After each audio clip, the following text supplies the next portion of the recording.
பிரியமானவர்களே, எப்படி இருக்கீங்க? நல்லா இருக்கீங்களா? இந்த காலை பொழுது எப்படி இருக்குது?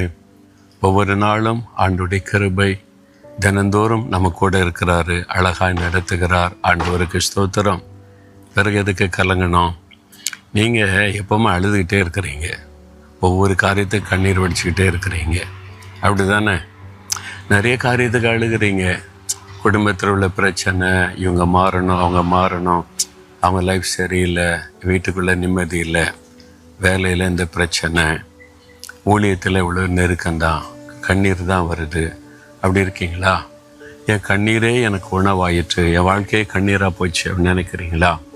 இயேசு உங்களுக்கு ஒரு வார்த்தை சொல்கிறார். என்னென்னா, ஏசாயா 30:19 இனி நீ அழுது கொண்டிராய். இதுவரை அழுத போதும், இனி நீ அழுது கொண்டிராய். அப்படின்னா என்ன காரியம்? அப்படின்னா, நீ கண்ணீர் வெடிக்கிற காரியத்தில் உனக்கு அற்புதம் செய்ய போகிறேன், இனி அதை குறித்து நீ அழுது கொண்டு இருக்க மாட்ட அப்படின்னு சொல்கிறார். உண்மையாவா அப்படின்னு நினைக்கிறீங்களா?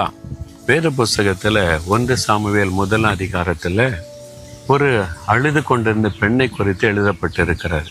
அவனுடைய பெயர் அன்னாள். அவங்க ஏன் அழுது கொண்டிருந்தாங்க? சாப்பிடாமல் அழுது கொண்டே இருப்பாங்களாம். எப்பவும் சாப்பிடாமல் அழுதுகிட்டே இருக்கிற, சாப்பிட்றது இல்லை, அழுதுகிட்டே இருப்பேன். ஏன்னா குழந்தை இல்லை.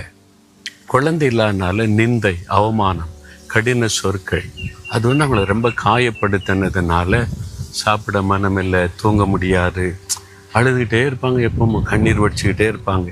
ஏன் என் வாழ்க்கை எப்படி இருக்குது? எனக்கு மட்டும் ஏன் இப்படி இல்லை? எனக்கு மட்டும் ஏன் நிந்தை? எனக்கு மட்டும் ஏன் இப்படி அவமானம்? அப்படி அழுதுகிட்டே இருப்பாங்க. எப்போவுமே கணவர்கிட்ட அழுவாங்க, தனியாக உட்காந்து படுக்கையில் அழுவாங்க. என் படுக்கை கண்ணீரினால் நனைத்தேன்னு ஒரு பக்தன் சொல்கிற மாதிரி அழுதுகிட்டே இருப்பாங்க. ஒரு நாள் ஒரு தீர்மானம் பண்ணாங்க, இப்படியே நான் அழுதுகிட்டே இருக்கேனே, என் வாழ்க்கையே கண்ணீராக போச்சுது, இதற்கு முடிவு தான் என்ன? யார் முடிவு கொடுக்க முடியும்? அப்போ தான் யோசித்தாங்க, என் கண்ணீரை கவனிக்கிற ஒரு தேவன் இருக்கிறாரே, அவர்கிட்ட போய் கண்ணீர் வடிக்கிறேன்னு சொல்லி எழுந்து புறப்பட்டு தேவனுடைய ஆலயத்தில் வந்து ஆண்டவருக்கு முன்னால் மனம் கசந்து மிகவும் அழுதாங்க. தன் கண்ணீரை எல்லாம் சிந்தி, எனக்கு குழந்தை இல்லைன்னு எல்லாம் நிந்திக்கிறாங்க, பரிகசிக்கிறாங்க, கேவலமாக பேசுகிறாங்க, எனக்கு ஒரே ஒரு குழந்தை கொடுத்த நிந்தையை மாற்றுங்க, அதை உங்களுக்கே கொடுத்தரனை பொருத்தனை பண்ணி ஜெபித்தாங்க. ஏசு அந்த ஆண்டவர் அந்த கண்ணீரை பார்த்தார்.